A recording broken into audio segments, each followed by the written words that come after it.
তো আমরা আজকে বলতে চলেছি ফিল।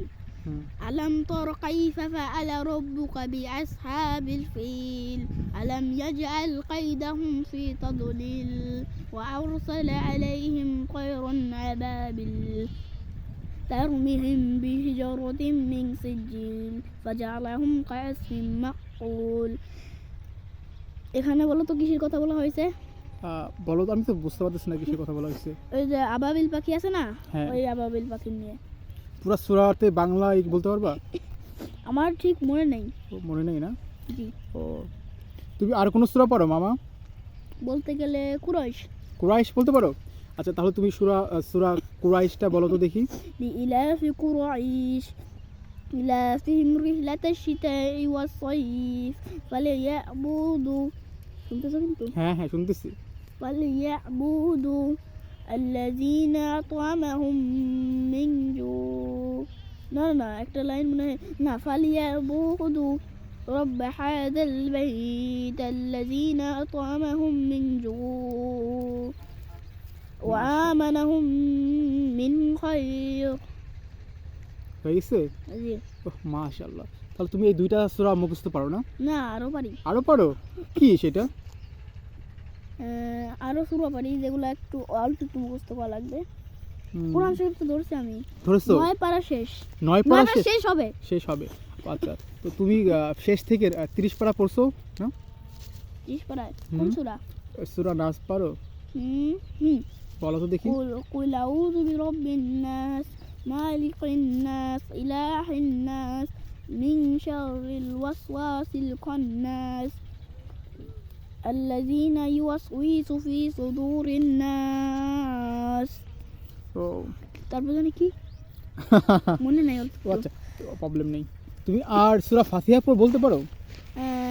ফাতিহা? হ্যাঁ, এটা তো সবাই পারে।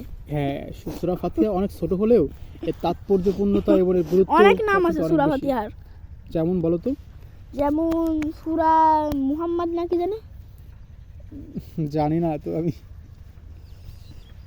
আচ্ছা, তাহলে তুমি সূরা ফাতিহা একটু বলে শোনাও, খুব খুশি হব আমরা তোমার সূরা ফাতিহা। আলহামদুলিল্লাহি রাব্বিল আলামিন আর রহমানির রহিম এটা একটা ভুল যেগুলা সবাই করে।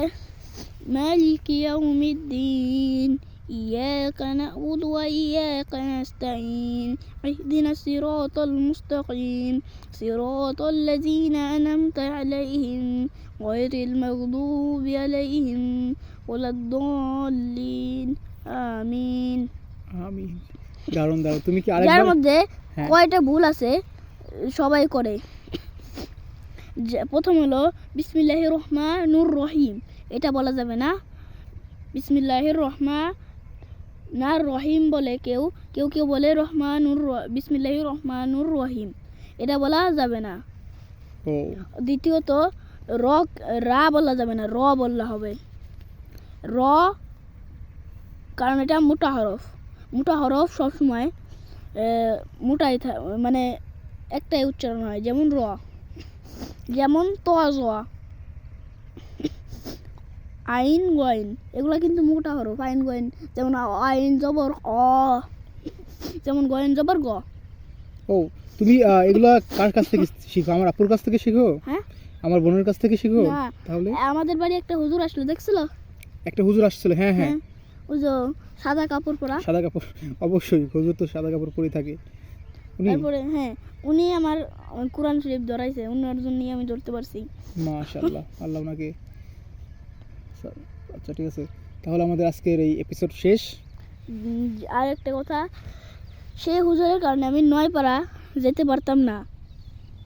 সেই হুজুরের নাম হলো রায়হান। ওকে। তিনি একজন মাদ্রাসার ছাত্র।